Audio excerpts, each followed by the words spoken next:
주님의 평안으로 인사드립니다. 오늘은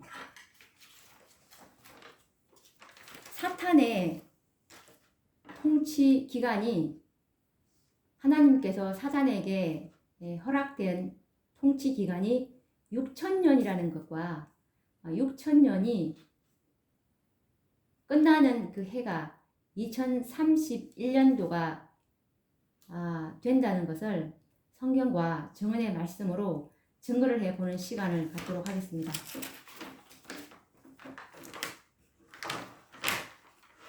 아담의 범죄는 하나님이 창조하신 세계에 큰 오점으로 남게 되었습니다. 하나님의 형상으로 창조된 사람이 사단의 형상으로 타락해버렸기 때문입니다. 그래서 타락한 인류를 하나님의 형상으로 다시 회복시키는 것이 바로 구속의 경륜의 궁극적인 목적입니다. 이것을 재창조 사업이라고 부릅니다.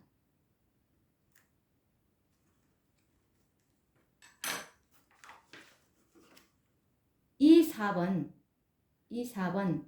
마지막 사업은 반드시 흠과 점이 없는 품성의 소유자들인 요한계시록 14장에 나와 있는 어린 양과 함께 시온산에 설 14만 4천이 되는 성도들의 무리가 탄생이 될 때 성취가 될 것입니다.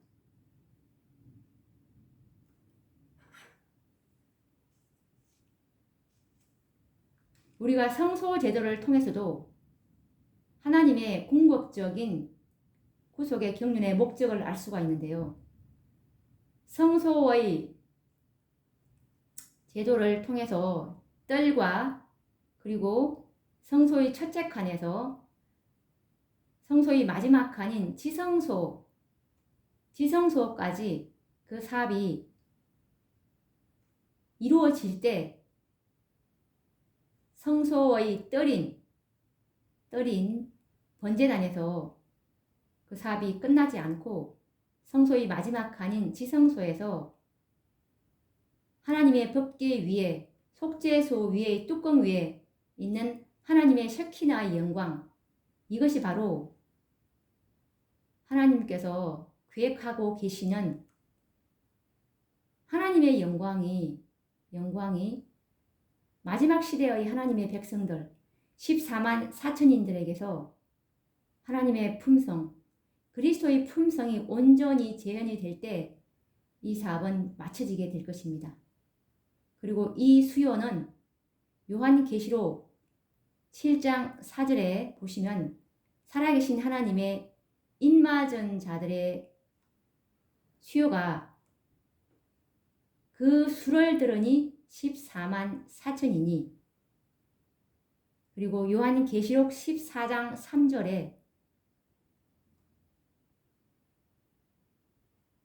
땅에서 구속함을 받은 14만 4천인 밖에는 아무도 이 노래를 부를 자가 없더라라는 이 수요가 채워지는 숫자이고, 이 수요가 다 채워지면 예수님은 지성소에서 나오신다는 것이 그분의 계획입니다. 이 14만 4천인들은 요한계시록 21장에 나오는 어린 양의 신부들입니다. 이 신부들이 지성소 시대에서 태어날 때 그 수가 채워질 때 예수님은 성소에서 이제 더 이상 중보 사업을 하지 않겠다는 것이 하나님의 구속의 경륜임을 우리가 선지자의 정언의 말씀을 통해서 다시 한번 확인을 해 보도록 하겠습니다. 초기 문집 279페이지를 한번 보도록 하겠습니다.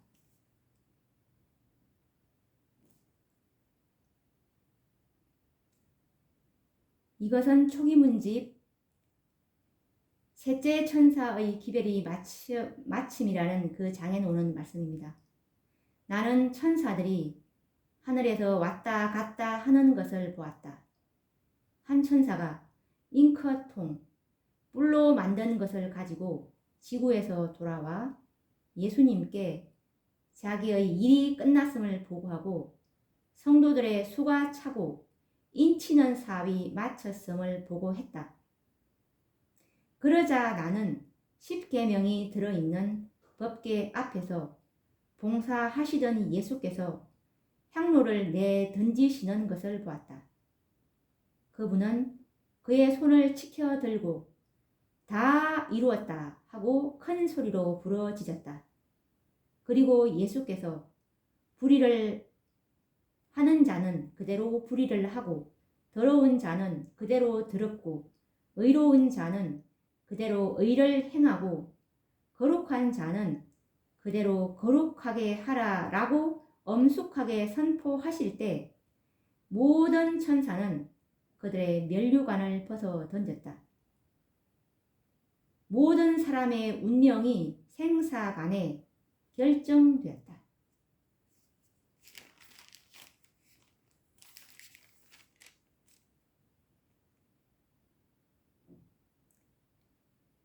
그리고 280페이지 초기문지 그 밑에 좀 내려오시면 모든 보석은 모든 상황은 결정되었고 모든 보석은 헤아려졌다.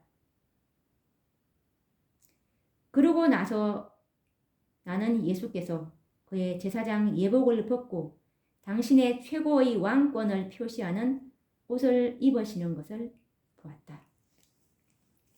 이 말씀에서 예수님께서는 이 셋째 천사가 올라와서 이 셋째 천사는 요한계시록 7장 2절에 나오는 살아계신 하나님의 인을 치는 천사였습니다.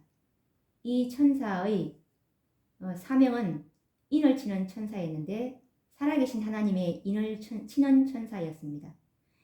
이 셋째 천사가 성도들의 수가 찼다고 보고하니까 그리고 자신의 사명인 인치는 사비 마쳤음을 보고하니까 예수님께서는 지성소의 향로를 내려 놓으면서 다 이루었다. 모든 구속의 경륜이 이제 다 이루어진 것입니다. 이렇게 될 때 이 모든 보석의 수가 헤아려졌을 때 14만 4천인들은 지성소에서 연단받은 하나님의 보석들입니다. 이 보석들은 1844년 예수님께서 지성소에 들어가심으로 탄생된 보석들입니다. 이 보석들의 수요가 14만 4천이 수요가 채워졌을 때 예수님의 사업은 이제 끝이 나는 것이죠.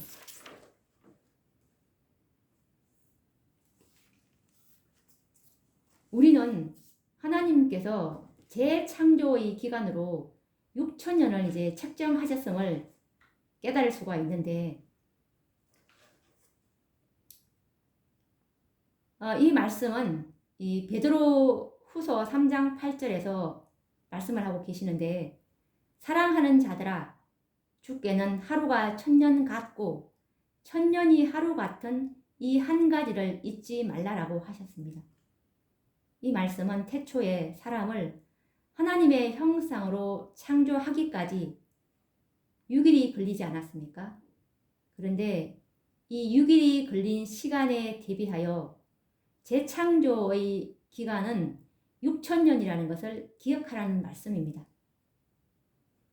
마지막 선지자 엘렌 G 화이트 선지자는 재창조의 사업과 사단의 반역 행위를 6000년이라는 기한을 작정하셨음을 우리는 그분의 증언의 말씀으로 확인을 할 수가 있습니다. 각 시대의 대쟁투 659페이지 말씀을 보시면 6000년간 사단의 반역 행위는 땅을 진동시켰다. 그는 세계를 황무케 하며 성읍을 파괴하며 사로잡힌 자를 그 집으로 놓아 보내지 않았다. 그는 6000년간 하나님의 백성들을 그의 감옥에 가두어 두었다.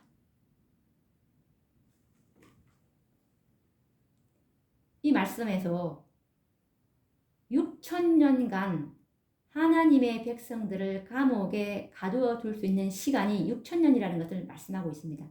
그 후에는 안 된다는 것이죠. 그리고 각 시대의 대쟁투 673페이지에 보시면 사단의 파괴 행위는 영원히 끝난다. 6천년 동안 그는 제 마음대로 불행으로 땅을 충만케 하고 온 우주를 슬프게 하였다. 모든 피조물은 함께 탄식하며 함께 고통당해 왔다. 그러나 이제 하나님의 피조물들은 사탄의 존재와 유혹에서 영원히 벗어난다. 이 말씀에서도 하나님은 사탄을 6천년 동안 피조물들을 마음대로 불행으로 땅을 사단이 충만케 할 수 있도록 허락하셨지만 그 6천년 이후에는 결코 안 된다는 것이죠. 6천년 안에 허락된 기간이라는 것이죠. 시대의 소망 129페이지에 보시면 사단의 통치권은 아담에게서 빼앗은 것이었습니다. 그렇지만 그 기한은 하나님께서 6천년으로 제한을 하셨죠. 우리가 지금 이 도표를 보고 있는데 이 도표를 우리가 봐야 되는 이유는 하나님께서 성경에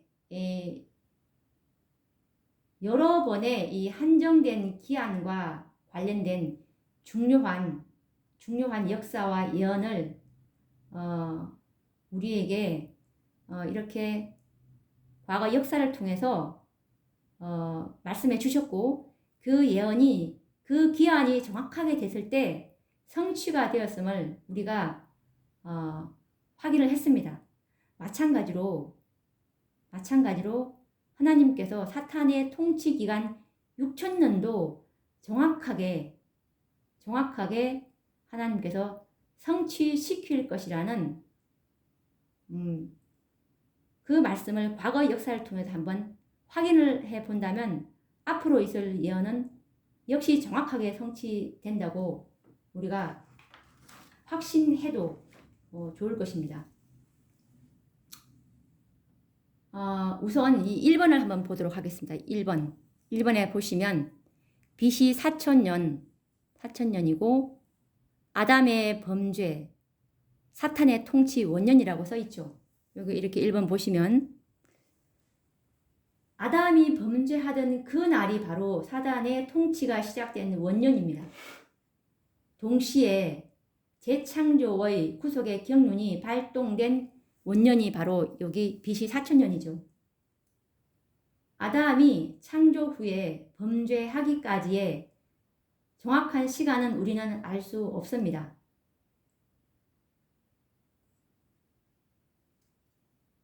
그렇지만 재창조의 시작은 바로 6월절의 표상인 양을 잡아서 그 가죽으로 옷을 지어 입힌 날로부터 이제 시작이 되는 것이죠.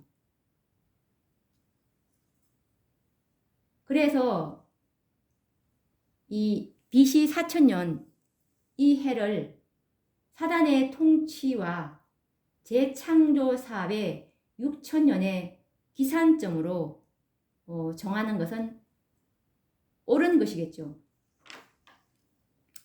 그리고 2번 도표를 한번 보도록 하겠습니다. 2번은 이제 이 노아의 홍수가 있었던 해인데요. 노아의 홍수가 이 해에 있었는데 이 노아의 홍수는 이 창세기 6장 3절에 보시면 하나님께서 정확하게 120년 뒤에는 이에는 이제 세상을 물로 이제 멸하겠다는 그 약속을 하셨습니다. 정확하게 120년 뒤에는 하나님께서 노아와 언약을 하셨는데요. 정확하게 이 해에 성취가 되었습니다. 이 기한 120년이라는 기한을 주셨는데 정확하게 그 기한이 확실하게 우리가 맞았다는 것을 이 성경을 통해서 확인을 할 수가 있습니다. 그리고 또 이 아브라함과의 언약은 창세기 15장 13절에 보시면 내 자손이 이방에서 객이 되고 그들을 섬기겠고 그들은 400년 동안 내 자손을 괴롭힐 것이라고 말씀하셨고 정확하게 이 400년 뒤에는 이스라엘 자손이 이제 그 출애굽을 하게 되므로 이스라엘 자손이 이제 그 홍해를 건너는 이것도 우리가 정확하게 성취됨을 확인을 했습니다. 그리고 이 4번 도표를 보시면 또 하나님께서는 이스라엘 백성이 70년 동안 바벨론을 섬길 것이라고 예레미야 25장 11절에서 12절 말씀에 분명히 해 놓으셨습니다. 예레미야 25장 11절에서 12절 말씀에 역시 마찬가지로 70년이 차는 그 해에 이 이스라엘 백성들은 바벨론에서 나올 수가 있었습니다.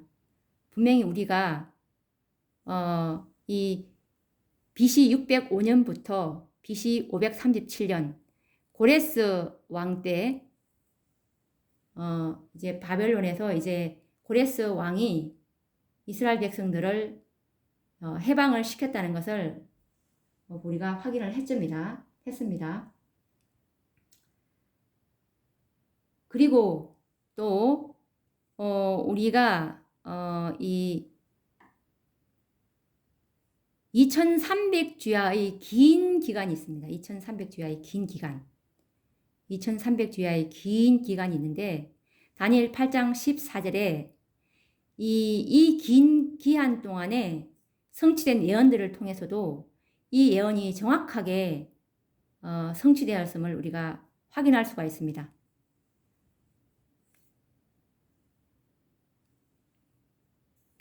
예루살렘을 중건하라는 영이 날 때부터 이 아닥사스다 성전 중건령이죠. BC 457년부터 이때부터 이제 2300주야가 끝마치지는 1844년 예수님께서 이제 지성소에 들어가심으로 성소를 정결케 하는 이 기간 동안에 하나님께서는 유대인들을 위해서 또 70일에 490년의 기한을 주십니다. 490년의 기한을 주시고 또 여기서 이 한 일의 동안에 유대인들에게 복음이 전파되는 그 기한을 주셨는데 역시 마찬가지로 한 일의 절반 AD 27년부터 AD 31년 예수님께서 십자가에 돌아가실 때 AD 27년은 예수님께서 기름 부음 받은 침례 받고 나서 이제 예수님께서 유대인들에게 복음을 전파하는 기간이었고 또 그 한일의 절반인 AD 31년부터 AD 34년 스데반의 순교로 이제 유대인들이 온전히 복음을 거절하는 그 기간까지는 하나님께서 7년을 유대인들을 위한 복음 전파의 그 은혜의 기간을 주셨죠. 그런 다음에 이제 유대인들이 복음을 완전히 거절함으로 이방인들에게 이제 AD 34년부터 이방인들에게 이제 복음이 전파되는 그런 이 말씀을 우리에게 예언의 기간을 이제 주셨다는 것을 우리가 알 수가 있는데 이처럼 이것이 우리가 이 성경의 핵심적인 역사와 예언들인데요. 이 중요한 예언들은 모두 다 시기와 기한이 작정되어 있음을 우리가 발견할 수가 있습니다. 그리고 그 작정된 시기는 한치의 오차도 없이 성취되었음을 확인을 할 수가 있는데, 이와 같이 하나님께서는 구속의 계획에 중요한 사건들마다 반드시 때와 기한을 정하셨습니다. 아담의 범죄와 사단의 반역 행위를 어찌 때와 기한을 정하심이 없이 무작정 허락하시겠습니까? 하나님께서는 반드시 과거의 역사를 통해서 반드시 심판을 하실 때는 그 작정된 기한을 주셔서 우리로 그 경고를 듣고 준비하라는, 반드시 그렇게 하나님께서는 일을 처리하심에 있어서 반드시 그렇게 하셨습니다. 하나님께서는 사단의 통치 기한을 6천년으로 정하셨고, 그 기한 동안 인류를 구원하실 만반의 준비와 계획을 세우셨습니다. 그렇다면 6천년의 시작점과 마치는 때가 우리는 언제인지 우리는 반드시 이것을 알아야 됩니다. 그래야 우리가 예수님의 재림을 위해서 우리가 준비를 할 수 있고 그분의 재림을 촉진시킬 수도 있기 때문입니다.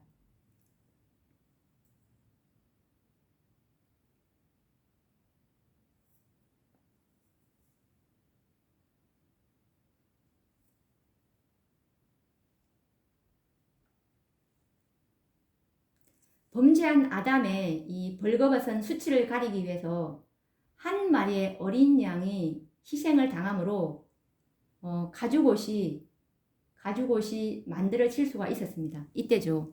BC 4000년에.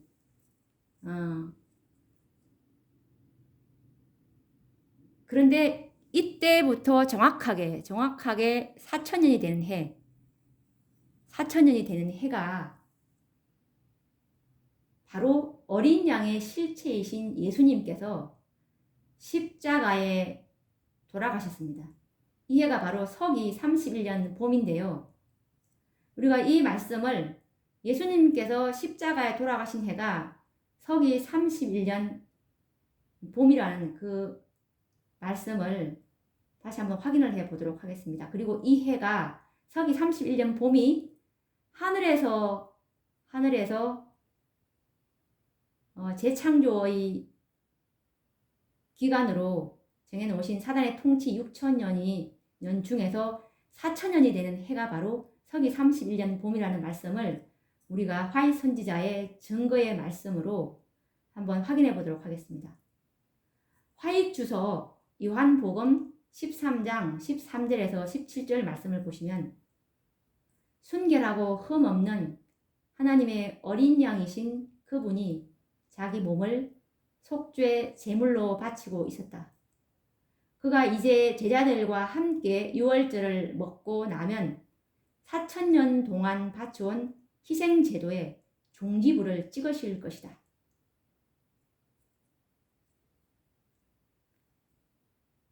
예수님께서 이 속죄 제물로 바치려는 유월절 희생양이 되는 그 해가 바로 4000년이 된다는 말씀을 하고 계시는 것입니다. 이 화이주석 요한복음 13장 13절에서 17절 말씀, 그리고 또 이것에 관련된 서기 31년 봄이 예수님께서 갈바리에 제물이 되셨다는 그 말씀은 선지자와 왕 699페이지에서 하고 계십니다. 선지자와 왕 699페이지를 보시면, 그 후에 천사는 그가 장차 많은 사람으로 더불어 한 일의 동안의 언약을 굳게 정하겠다고 말하였다. 그가 그 일의 절반에 제사와 예물을 금지할 것이다. 서기 31년 봄에 참 희생 제물이신 그리스도께서는 갈바리에서 제물이 되셨다. 여기서도 정확하게 서기 31년 봄에 참 희생 제물이신 그리스도께서는 갈바리에서 제물이 되셨다. 라고 말씀하고 있습니다. 그리고 선지자의 말씀인 시대의 소망 652페이지에서도 4천년 동안 예수님의 죽음을 지적해온 예표와 의식의 제도를 이 예수님께서 돌아가신 이해 완전히 끝내실 것이다 라는 말씀을 하고 있습니다. 그러니까 바로 4천년이 되는 그 해가 예수님께서 돌아가시는 서기 31년이 된다는 그 말씀이겠죠. 한번 읽어보도록 하겠습니다. 시대의 소망 652페이지를 보시면 흠 없는 하나님의 어린 양인 그리스도는 자기 자신을 속죄물로 지금 막 바치려고 하였으며 이렇게 함으로 그분은 4천년 동안 당신의 죽음을 지적하여 온 예표와 의식의 제도를 끝내실 것이었다. 4천년 동안 당신의 죽음을 지적하여 온 예표와 의식의 제도를 끝내실 것이었다. 우리가 조금 전에 읽어보았던 증언의 말씀에서 정확한 6천년의 기산점을 발견하게 되는데요. 아담의 가죽옷이 되기 위해서 어린 양이 죽임을 당한 때를 재창조의 원년으로 우리가 계산을 해볼 때 예수님께서 십자가에 죽으신 서기 31년은 4천년이 된다는 것을 우리가 영감의 말씀으로 확인을 할 수가 있었습니다.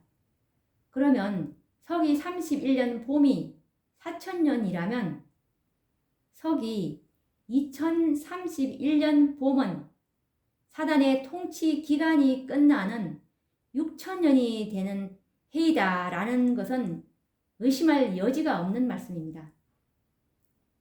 그런데 이 선지자의 말씀인 예언의 신에서 말하는 6천년의 시기와 관련해서 여러 가지 견해들이 정말 많이 나왔습니다. 말씀의 증거와 일치하지 않는 인간의 견해들이 많이 나왔는데 예를 들면 서기 2000년에 이미 6천년이 지나갔다라는 그런 견해와 그리고 그 시기는 알 수 없다라는 견해와 그리고 시기를 정하면 안 된다라는 다양한 견해들이 있다는 것을 우리가 알 수가 있는데 이것은 모두 말씀을 깊이 연구하지 않고 믿지 않는 불신에서 다 비롯된 견해들입니다.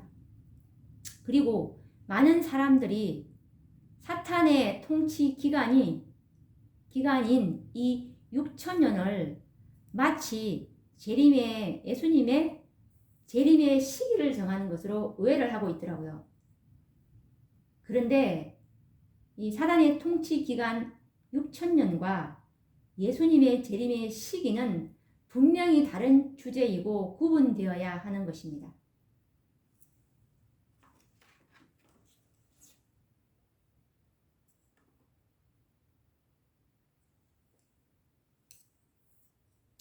우리가 이 도표를 보시면 2300주야가 끝나는 이 10번 도표를 보시면 2300주야가 끝나는 1844년 이후에는 여기 보시면 그리스도의 재림이 언제든지 가능하다는 것을 깨닫게 됩니다. 이때부터 이제 구속의 열매 14만 4천들이 탄생되는 해입니다. 2300주야까지니 성소가 정결하게 함을 입으리라. 죄를 도말받는 백성들이 이제 탄생하게 되는데 이들의 수요가 차면은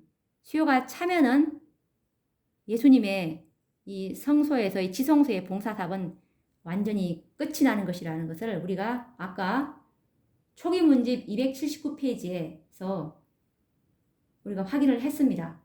수요가 찰 때, 보석들이 다 수요가 채워질 때, 어린 양의 신부들이 그 수요가 다 찼을 때, 이 지성소의 사업은 끝나는 것이고 셋째 천사의 사업이 끝나는 것이라는 것을 확인을 했습니다. 그래서 1844년 이후에는 그 수요만 채워지면 언제든지 예수님의 재림이 가능하다는 것을 우리가 깨닫게 됐는데, 그런데 이 1844년도에 이 예수님의 재림이 있을 뻔했습니다. 그때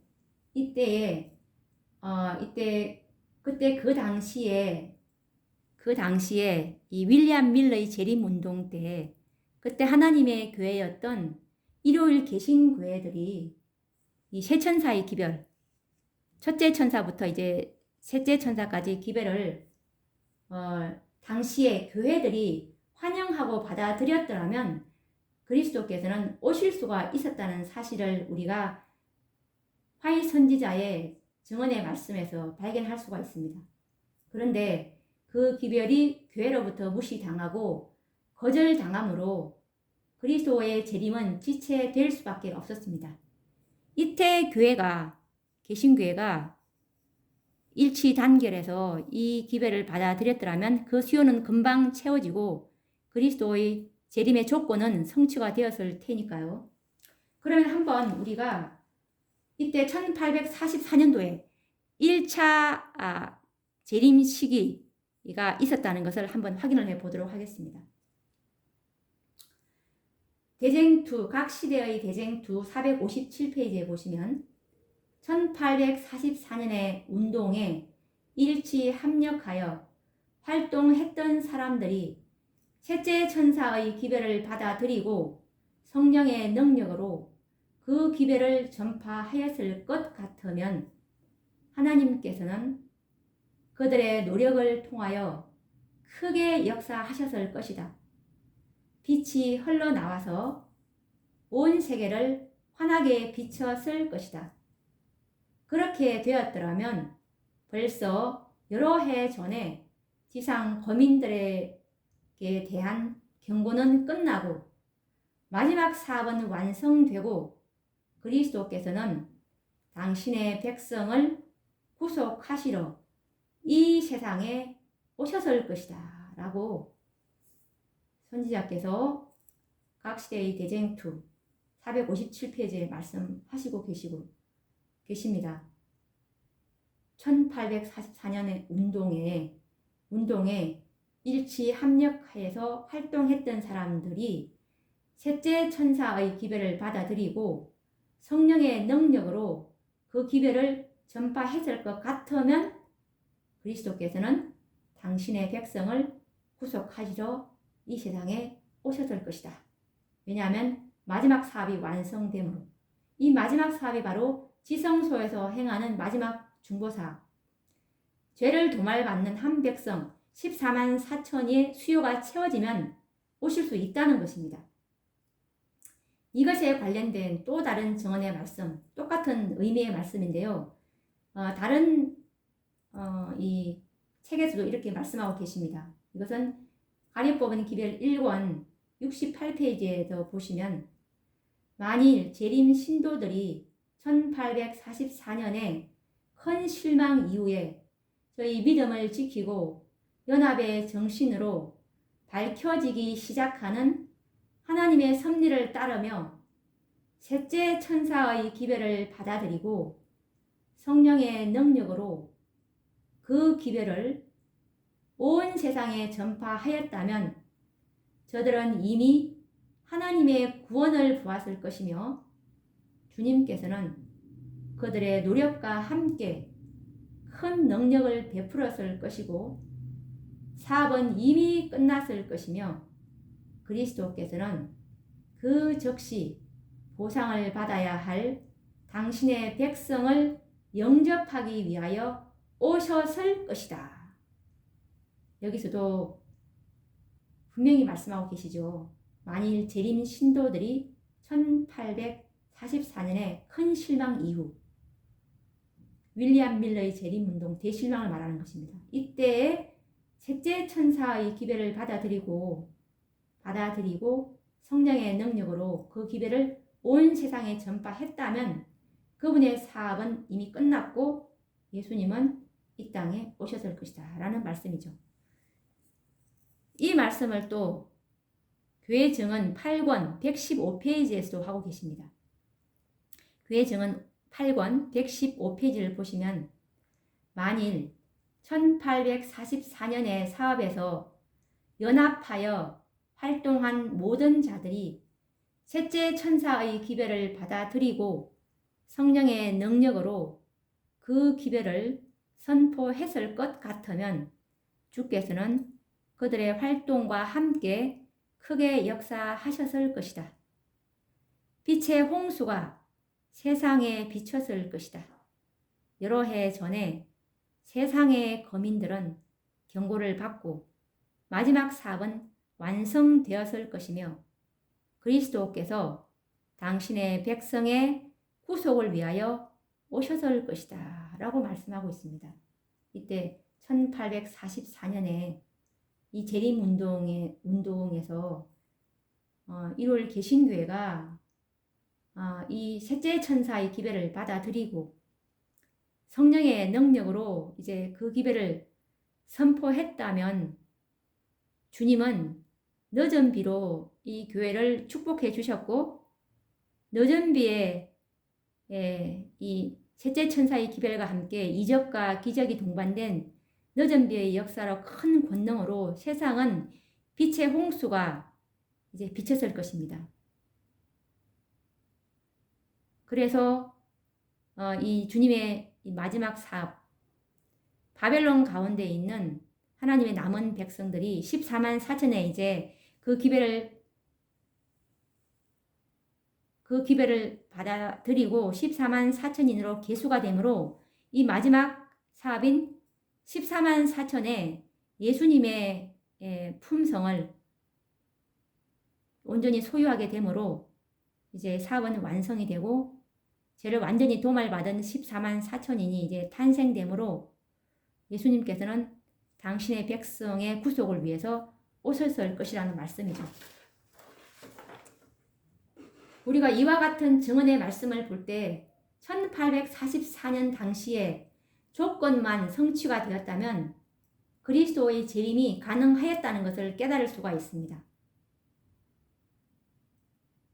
그렇다면 노아의 120년의 시기와 그리고 다른 중요한 예언들의 시기는 작정이 되어 있었던 것과는 달리 예수님의 재림은 작정된 시기가 없다는 것을 알 수가 있습니다. 예수님의 재림은 이 도표를 보시면 여기 10이라는 도표 있죠. 1844년도부터 이 사단에게 허락된 통치기간 6천년이 끝나는 AD 2031년도 이 안에는 언제든지 조건만 되면은 그리스도의 품성을 소유한 이 14만 4천인들의 수요만 채워지면은 언제든지 예수님은 재림하실 수 있다는 것이죠. 이 안에는. 그리고 이 1844년에 한번 그때 개신교회에게 윌리엄 밀러의 재림운동으로 개신교회에게 이 1차의 재림의 시기가 주어졌던 반면에 또 두 번째의 2차의 재림 시기가 또 한 번 더 있었습니다. 이것을 우리가 또 말씀을 통해서 또 확인을 해보도록 하겠습니다. 이때 이 세천사의 기별을 거절한 이 개신교회는 이제 하나님의 은총에서 떨어져 나갔고 하나님의 마지막 사업, 하나님의 궁극적 목적은 바로 이 지성소 사업에서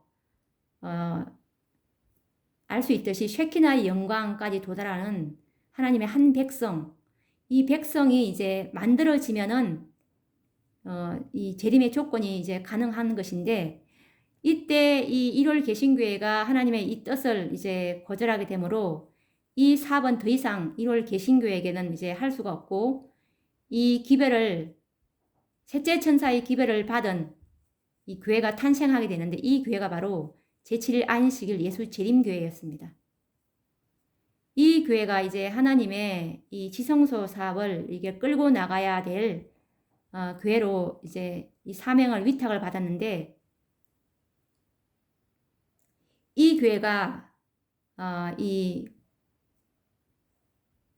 하나님의 이 셋째 천사의 사명인 그리스도를 시야에서 놓쳐버렸습니다. 그리스도를 재현해내야 되는데 이 그리스도를 시야에서 놓쳐버렸습니다. 재림교회가. 그래서 이 1888년도에 재림교회가 이 기배를 받아들였더라면 또 이 재림을, 예수님의 재림을 할 수 있었던 그런 기회가 있었습니다. 이때 우리가 이 말씀을 한번 확인을 해 보도록 하겠습니다. 이때 이 1888년도에 재림교회에게 기별이 왔었는데, 이 기별이 바로 요한계시록 18장 1절의 그 기별입니다. 18장 1절의 기별을 보시면 이 일 후에 다른 천사가 하늘에서 내려오는 것을 보니 큰 권세를 가졌는데 그의 영광으로 땅이 환하여지더라 라는 것이죠. 그의 영광, 바로 이게 셰키나의 영광, 하나님의 그리스도의 품성이지 않습니까? 그리스도의 품성으로 품성이 이게 그리스도의 품성을 소유할 수 있는 그런 기별이었는데 교회가 이 기별을 거절했습니다. 한번 보도록 하겠습니다. 이 1888년도는 계시록 14장의 새 천사의 기별에 이어서 계시록 18장 천사의 큰 외침이 시작된 해입니다.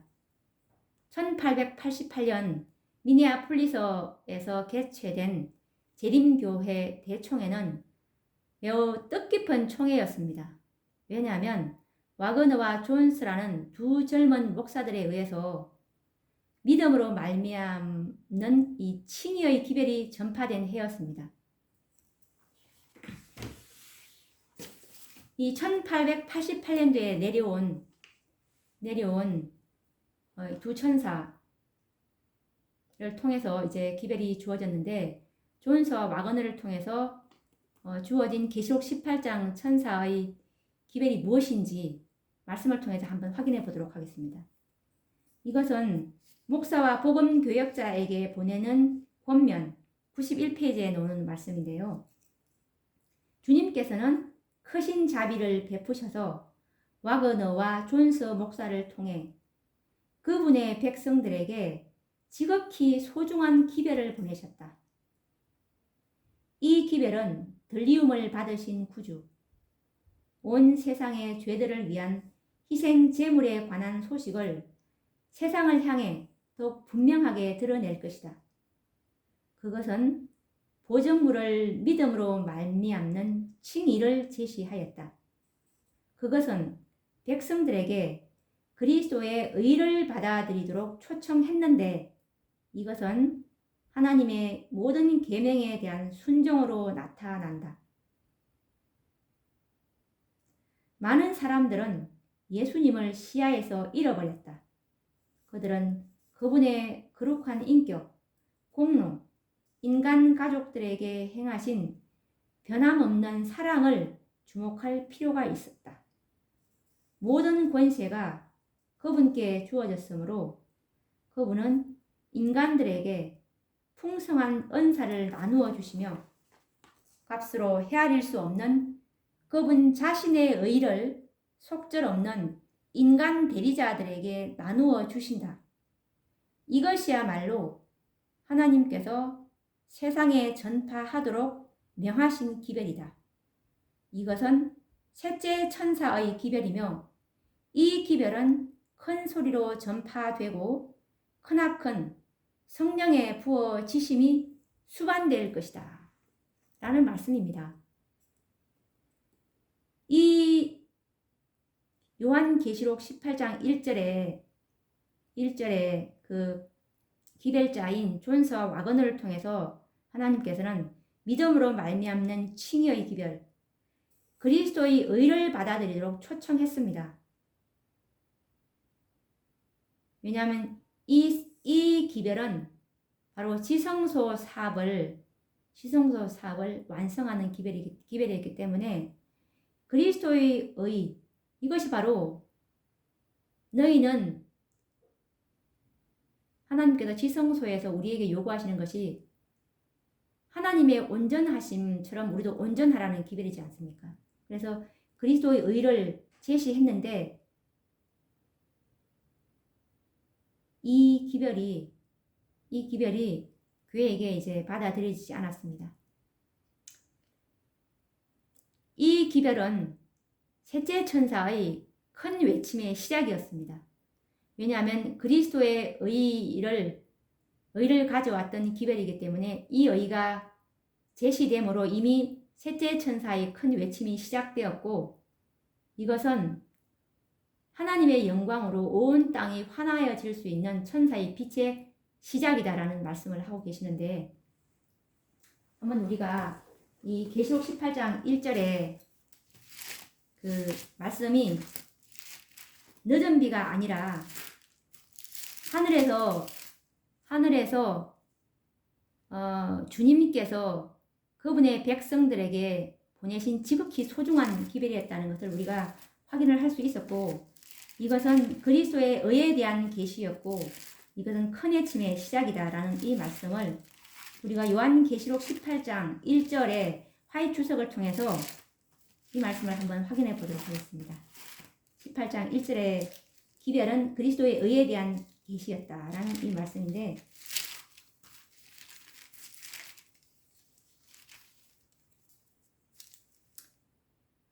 요한계시록 18장 1절에 보시면 이 주석이 많은데요.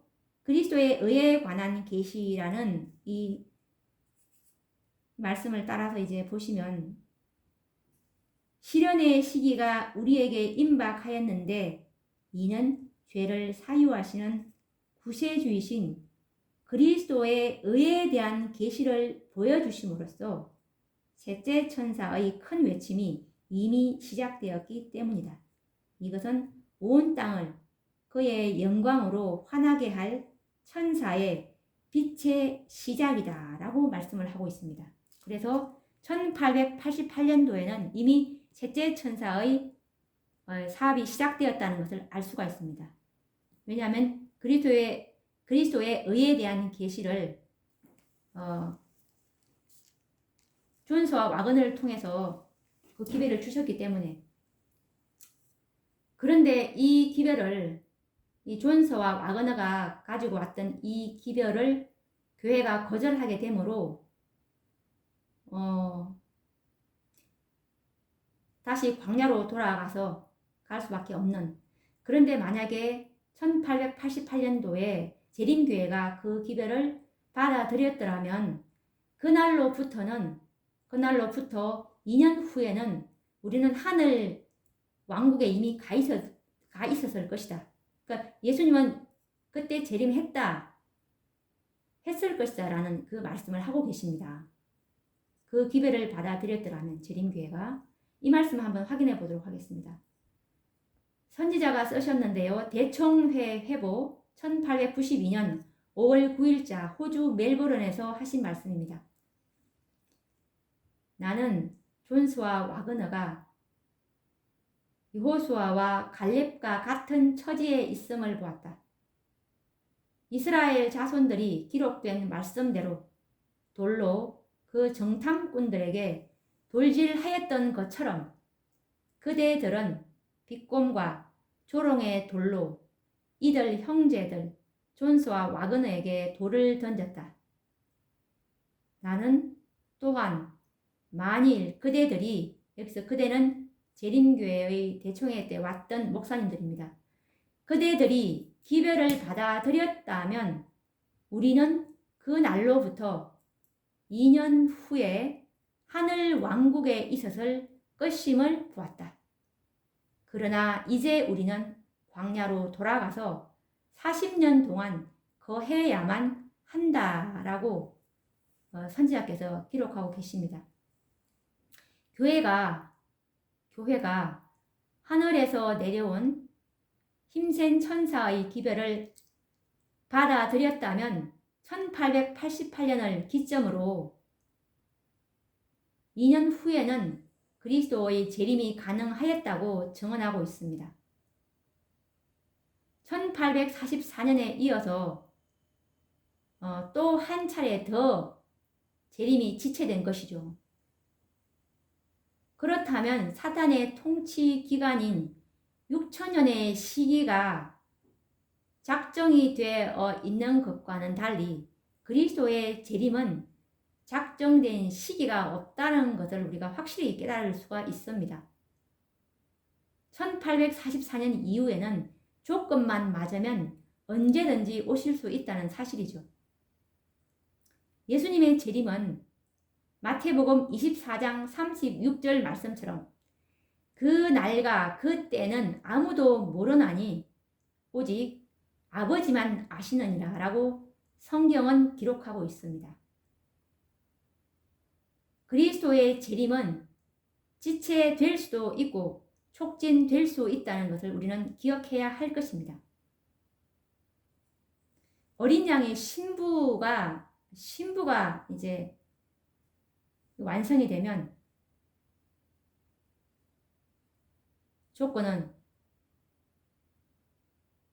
그 조건이 완성이 되어야 되는 것입니다. 그렇게 될 때 예수님의 재림은 6천년이 되는 2031년 이전에도 올 수 있다는 것이죠. 서기 2031년은 사단의 반역 행위가 끝나는 6천년이 되는 해입니다.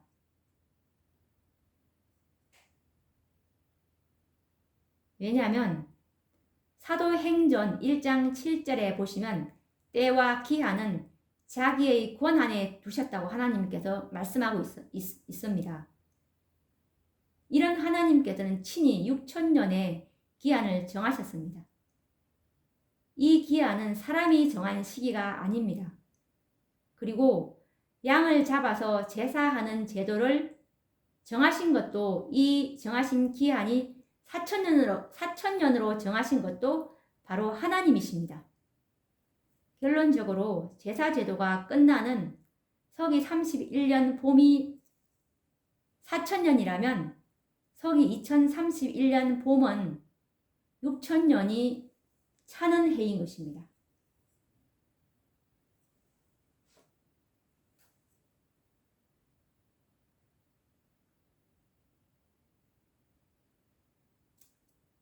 그래서 우리는 그리스도의 재림의 시기와 사단의 이 통치기간 6천년의 시기는 분명히 다른 주제라는 것을 우리가 구별해 볼 수 있는 영적 안목이 필요한 것이죠.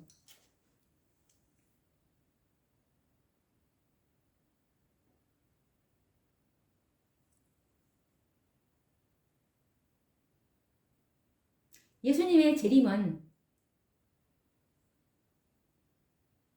예수님의 신부 14만 4천인이 이제 죄가 도말이 되고서 하나님께서는 이제 은혜의 시기가 이제 마쳐지고 나서 성령과 중보자도 없는 이 야곱의 환란을 이 14만 4천인들이 이제 통과 4천인들을 이제 내어 주십니다. 예수님께서는 이 야곱의 환란을 성령도 중보자도 없는 경험 속으로 이제 내어 주면서 하나님의 형상이 이제 재현되고 14만 4천인의 모습에서 그리고 율법 순종이 가능하다는 것이 증명이 될 때 성령도 중보자도 없는 상태에서 율법을 순종할 수 있다는 것이 증명이 될 때 재창조 6천년의 구속 사업은 마쳐지게 되고 사탄의 통치는 완전히 끝이 나는 것입니다. 이것이 바로 하나님의 놀라운 구속의 경륜입니다. 사단의 통치 기간인 6천년이 끝나는 시기와 재림의 시기가 우리는 또 일치할 가능성을 또 배제할 수는 없습니다. 왜냐하면 교회가 그리스도의 재림을 촉진시키지 못한다면 그렇게 될 수도 있을 것이기 때문입니다. 그런데 분명한 것은 그리스도의 재림이 서기 31년 이후로는 지체될 수가 없다는 사실입니다. 요한계시록 10장에서는 계시록 10장 6절 말씀에 보시면 그 오른발은 바다를 밟고 왼발은 땅을 밟고 선 힘센 천사가, 이 힘센 천사는 예수님이죠. 힘센 천사가 맹세하여 가로되 지체하지 아니하리니라고 외치고 있기 때문입니다. 그리스도의 재림이 더 이상 지체될 수 없는 이 시기, 즉 마지노선의 시기가 책정되어 있음을 짐작하게 하는 말씀입니다. 그리스도의 재림이 무기한으로 지체될 수는 없다는 것이죠.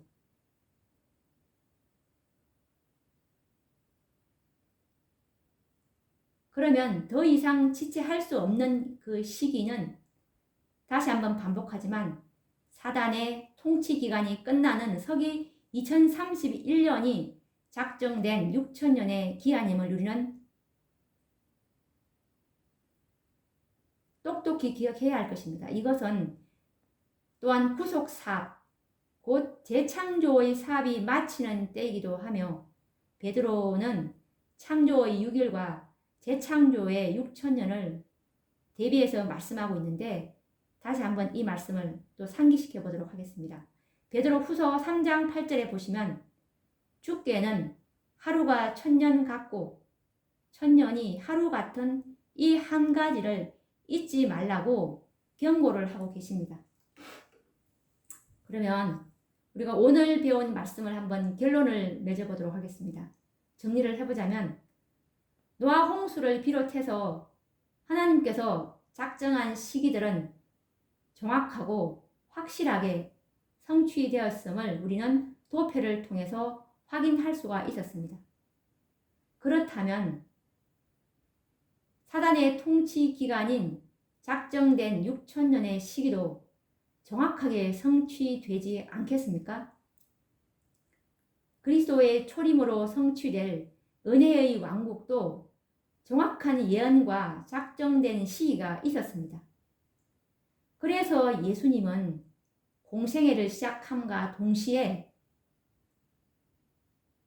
마가복음 1장 15절 말씀을 보시면 가라사대 때가 찼고 하나님의 나라가 가까웠으니 회개하고 복음을 믿으라 하시더라 라는 이 복음과 함께 때가 찼다는 시기의 기별을 예수님께서도 다니엘서를 통해서 다니엘 9장에 나와 있는 이 다니엘서의 그 예언적인 기간을 통해서 이 복음을 전하셨다는 것을 알 수가 있습니다. 때가 찼고 복음을 믿으라. 복음과 함께 때가 찼다는 시기의 기회를 전하신 것이죠. 침례 요한과 제자들도 역시 모두 때가 찼고 하나님의 나라가 가까웠다는 이 시기의 기회를 전파하였습니다.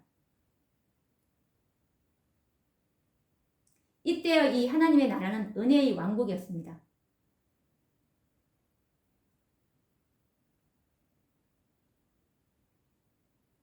예수님께서는 은혜의 왕국이 예수님께서 이제 십자가에 돌아가심으로 은혜의 왕국이 이제 확립이 되었는데 예수님께서 공생의 시작 때부터 이제 3년 반 전부터 이 기회를 전파한 것이죠.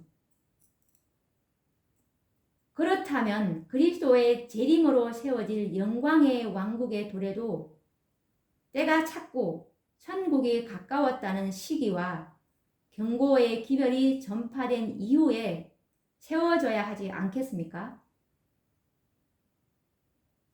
예수님의 재림으로 세워질 나라는 영광의 왕국입니다.